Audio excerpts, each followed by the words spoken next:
In the United States, politics is a dynamic and often deeply divided landscape. Power shifts between two major parties, shaping policies on the economy, healthcare, immigration, and global leadership. Elections, whether for president or Congress, draw intense public attention, reflecting the voices and values of millions. While debates can be heated, they are a cornerstone of democracy, where differing ideas compete to define the nation's future. At its core, U.S., politics is a constant balancing act between tradition, change, and the will of the people. Turning now to Capitol Hill, just moments ago, I spoke with Republican Congresswoman Anna Paulina Luna, who's been one of the most prominent voices on Capitol Hill, pushing the expulsion for members of Congress that she believes have violated some manner of ethics rules or other rules. Please take a listen to that conversation. There's quite a bit of news in it. On X, you posted the following, tagging Senate Majority Leader John Thune. It seems like the Senate has its own trash to take out. You, meaning Thune, need to look into the allegations against one of your senators. It's very disturbing. Who are we talking about? We are talking about an Arizona senator that was very closely tied to Eric Swalwell, and I have since confirmed with Senator John Thune's chief of staff, as well as they're linking us to their ethics that they are investigating, and we are sending all appropriate information directly to them now. That would be Ruben Gallego, correct? Correct. When you say in that X post, it's very disturbing, for my audience's benefit, can you define what disturbing means to you?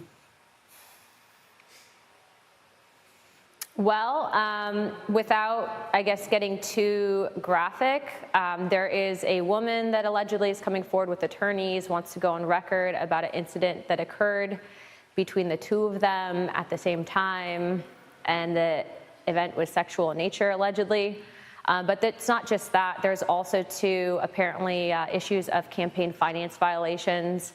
Again, look, I am one member of Congress, but I'm not going to be like some of my colleagues that waited, forever and a day to bring this information forward. I think that if this is happening, that it needs to be dealt with. I'm definitely not in the Senate, but I think that Thune should probably take that seriously and look into it, especially given the nature of what's become apparent regarding Eric Swalwell. Based on what you know, Congresswoman, does this sound to you, and you're not a prosecutor, neither am I, but does it sound to you that it's criminal in nature regarding Senator Gallego? I think that if it involves people that were potentially trafficked, yes. Regarding the campaign finance violations, I think that that's cut and dry. But right now, I'm not investigating this. I'm simply presenting this information to the authorities that have the positions and power to do what they will with it. Part of the problem that we have in Washington currently is that a lot of this behavior was circulating publicly. People had heard about it, but they didn't present it to the appropriate authorities. And frankly, right now we have a slush fund that 3/4 of Congress voted to protect. We had to subpoena those records in House oversight, and we should be obtaining them next week. But again, that information belongs to the American people. If your taxpayer dollars to the tune of $18 million, which is I think the current number, are being used to cover sexual harassment, sexual assault settlements, that's not something that we should be paying for, and I definitely don't want to serve with these types of people. I understand too, playing devil's advocate, that people can make false allegations, but given, again, the stuff that's come out with Eric Swalwell, given the stuff involving potentially escorts involved, et cetera, again, I sent this information as soon as I got it to the appropriate authorities. And you mentioned the word trafficking. That carries a lot of weight in a lot of different ways, criminal and emotional. Do you believe sex trafficking is part of what this could be about? I think any time that you are knowingly engaging in purchasing someone for sex, that is something that should be taken seriously. I've heard this now about a few members of Congress. One of them is under current investigation by House Ethics. I think that there's another one being opened up in the Senate. But yes, I would say that that's criminal in nature. Actually, right now in the United States, according to the Trafficking in Persons report that the State Department typically puts out, we're one of the worst countries in the world for that. And again, we don't know anything about these individuals. I mean, are they doing it on their own accord? Are they being forced? Are they being coerced? Again, though, most people don't have these types of allegations. Most people don't have these types of rumors floating around about their offices. And the problem that we're seeing right now is that there are a few people up here that are coming up here and they're not serving their constituents. And it should not be the expectation, nor should it be asked of us by either party to cover up for this type of behavior. And so I do applaud journalists that are asking questions on this, because I don't want to serve with these people. I don't think that they should be in positions of power. And I definitely don't like what I've seen in regards to how they've treated women specifically. It's actually really gross when you hear about it. Congresswoman, I want to play for you sound today. My colleague, Nicole Killian, up on the Hill, talked to New Mexico Democratic Senator Ben Ray Lujan, and he had this remark. I'd like you to listen and respond, please. I appreciate the voice and the courage that Representative Luna is showing out, but she's known about all this for some time. Why haven't they put any of these people on votes to expel them? She's a Republican. They're in the majority. They control the calendar. So clean it up. Any reaction? I actually did do the vote to expel Tony Gonzalez and was told that we couldn't pair it. So there's that. I have actually never even heard of that member before. And to say that I know what's happening in the Democrat coalition and caucus is kind of interesting, because I'm not a Democrat. Representative Anna Paulina Luna, Republican from Florida. I appreciate the time. Thank you. Thanks. Nicole Killian joins me from Capitol Hill. Nicole, you were just listening. Your reaction? Yeah, that's right. Well, more broadly speaking, when we talked to Senator Ben Ray Lujan, he shared a similar sentiment to what Congresswoman Luna has expressed in terms of, cleaning house and cleaning, taking out the trash, if you will. That is what he told me in terms of just this broader culture of potentially covering up allegations against any particular member. So he said if anyone has been accused of misconduct or is engaged in misconduct, that we should clean it out and we shouldn't sugarcoat this anymore. So I think there, if we played out more of the bite, perhaps both members would have found some agreement there. But that being said, to the Congresswoman's point, we also spoke with Majority Leader John Thune earlier in the day, and he did confirm, as the Congresswoman did as well, that this matter that she referenced involving a senator has been referred to Senate Ethics and will play out there. Thune was very clear that he did not know anything with respect to these allegations, didn't know the particulars of the case, only that, yes, he had been contacted by Luna's office and has since referred the matter to Senate Ethics. So again, we will continue to monitor to see how this situation plays out. As far as her confirming to you that it might be Senator Ruben Gallego, I would point out that we did participate in a very lengthy press conference with him earlier this week, where he made clear that not only did he not have any knowledge of Congressman, or now ex-Congressman, Eric Swalwell's behavior and conduct with respect to some of these allegations of sexual assault, but he was asked explicitly whether or not he has been engaged in any misconduct with either staffers or any other women outside of his marriage. He definitively said no. We also, one of our producers also asked him if he could definitively say that he has not mistreated any of his female staffers. He also said no. So obviously we will reach out to his office for comment in terms of the Congresswoman's latest claim, but he has previously denied any wrongdoing. Nicole Killian with all that information on Capitol Hill. Thank you very, very much. By the time this interview unfolds, the real story is no longer just the name being mentioned on screen. It becomes a portrait of how power reacts when allegations, politics, and public pressure begin colliding in the same room. Anna Paulina Luna enters this conversation not as someone offering a finished case, but as someone saying information has been passed to authorities, and that the Senate must now confront what she describes as disturbing allegations.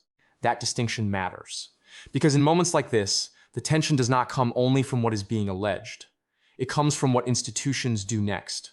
Do they bury it, delay it, weaponize it, or investigate it seriously? That uncertainty is where the real suspense begins.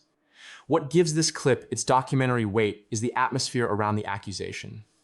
Luna does not frame the issue as an isolated scandal. She frames it as part of a broader culture in Washington. a place where people may have heard things, whispered things, suspected things, but failed to bring them forward through official channels. In that framing, the scandal is not only about alleged misconduct, it is about silence. About the people who knew, the people who looked away, and the systems that may have made concealment easier than accountability. Whether viewers agree with her or not, that is the emotional engine of the segment. The suggestion that what shocks the public is not merely the allegation itself, but the possibility that powerful people can move through government while serious questions remain hidden in plain sight.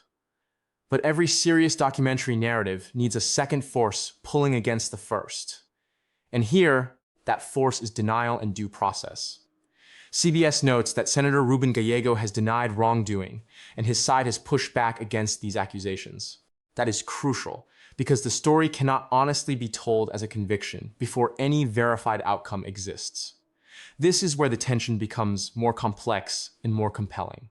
On one side is a lawmaker saying the matter is serious enough to demand action. On the other is a denial that warns viewers against turning allegations into judgment before evidence is tested. And in the middle stands the audience, pulled between outrage and caution, between suspicion and fairness, between the hunger for accountability and the fear of political smear. That conflict is what makes this more than just another headline clip. It becomes a story about how democracies handle contamination inside their own institutions.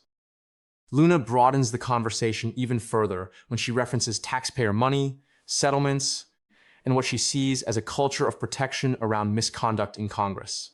Whether every implication she raises is ultimately proven or not, the larger theme is unmistakable. Public office is supposed to carry public trust, and the moment citizens begin to believe misconduct is being hidden behind party loyalty, procedural delay, or political convenience, the institution itself starts to look compromised.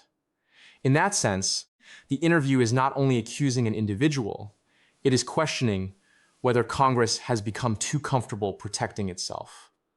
And then there is the deeper, darker question running underneath everything. What happens when scandal becomes routine?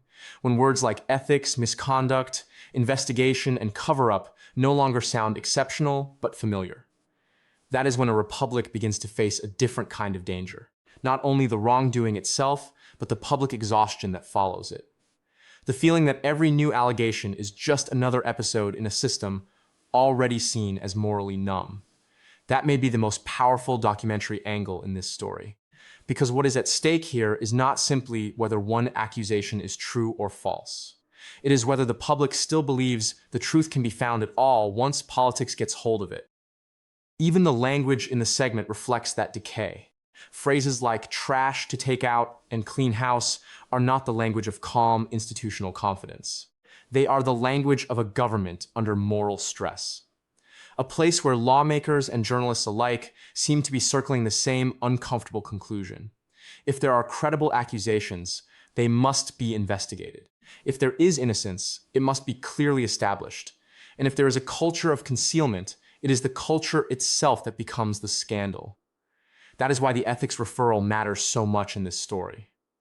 Not because it proves guilt, but because it becomes the first real test of whether process still means something when politics is this combustible. So in the end, this is not just a story about one explosive interview on Capitol Hill. It is a story about accusation versus proof, pressure versus procedure, and whether power can still be forced into transparency when the stakes are personal, political, and reputational all at once. The public has heard the charge. The accused side has denied wrongdoing. Now the burden shifts to the system itself, and that may be the most important part of all. Because in a democracy, credibility is not saved by loud claims or loud denials. It is saved by what the facts eventually survive. Until then, this story remains suspended between scandal and truth, and that is exactly why people will keep watching, waiting to see whether Washington is capable of cleaning itself up or only capable of talking about it.